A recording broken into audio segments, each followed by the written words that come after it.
लोकतंत्र को उस समय कुचलने का जो कुत्सित प्रयास हो रहा था,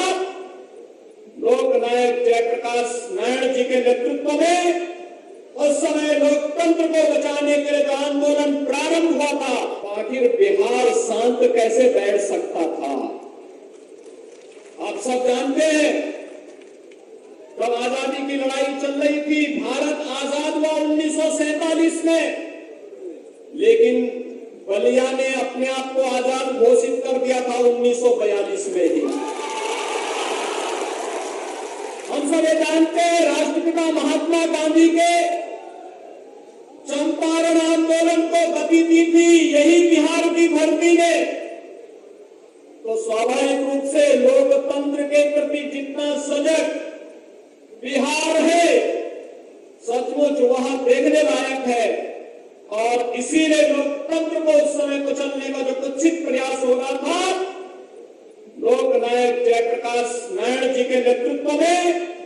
उस समय लोकतंत्र को बचाने के लिए जो आंदोलन प्रारंभ हुआ था, वह भूतपूर्व था। देश की आजादी के बाद इतना बड़ा सशक्त आंदोलन, जिसने तत्कालीन सरकार को घुटना टेकने के लिए मजबूर कर दिया था। जनता जनार्दन की अदालत में उस सरकार को जाना पड़ा था। भाइयों बहनों, जयप्रकाश जी के सपने को साकार कर रही है नरेंद्र मोदी जी नेतृत्व की भारतीय जनता पार्टी नेतृत्व की सरकार। आपने देखा होगा, समाज का कोई तबका आज के दिन पर ऐसा नहीं जिनके हितों के लिए कार्य न हो रहा हो। आदरणीय प्रधानमंत्री जी ने 2016 में उज्ज्वला योजना की शुरुआत इसी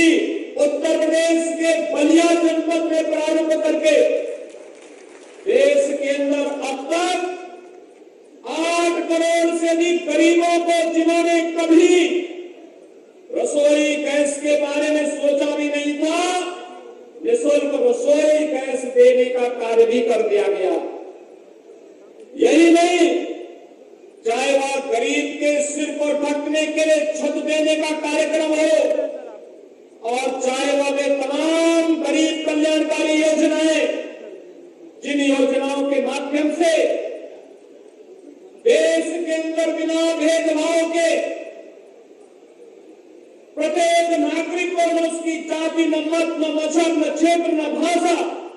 और उत्तर का है, दक्षिण का, पूरब का है, पश्चिम का, उत्तर प्रदेश है या बिहार,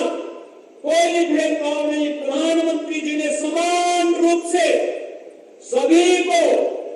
उन सभी योजनाओं का लाभ दिया जो आजादी के 70 वर्षों तक नहीं मिल पाया था, वह देने का कार्य आज प्रधानमंत्री मोदी जी के नेतृत्व में भारत के अंदर 135 करोड़ लोगों के जीवन में परिवर्तन लाने का जो कार्यक्रम चल रहा है, ये उन्हीं महापुरुषों की प्रेरणा है जो कभी प्रेरणा लोकनायक जयप्रकाश जी ने दी थी, जो प्रेरणा कभी पंडित दीनदयाल उपाध्याय जी ने दी थी, जो नारा कभी राम मनोहर लोहिया जी ने दिया था, वही सपने आज साकार होते हुए दिखाई देते हैं। लेकिन भाइयों बहनों, जो लोग जयप्रकाश जी के नाम पर और लोहिया जी के नाम पर राजनीति को आगे बढ़ाते रहे हैं, उनके कारनामों को हम सब जान रहे हैं, पूरा देश और पूरी दुनिया जान रही है।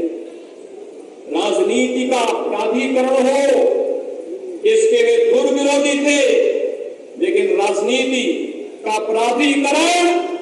बिहार के विकास को बाधित कर रहा है। आज आप देख रहे होंगे, आज से कुछ वर्ष पहले उत्तर प्रदेश के अंदर भी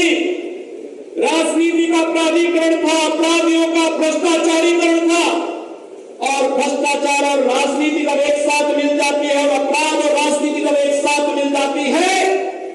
वह कोड़ में खास का काम करता है। और यही कार्य बिहार जैसा शार्प ब्रेन, जहां पर इतना अच्छी बौद्धिक संपदा बिहार के अंदर, बिहार के युवाओं के अंदर है, लेकिन बेईमानी और भ्रष्टाचार बिहार के इन युवाओं की प्रतिभा को आगे बढ़ने से रोकती है। और बिहार के नौजवान को जब भी अवसर मिला, देश क्षमता का लोहा मना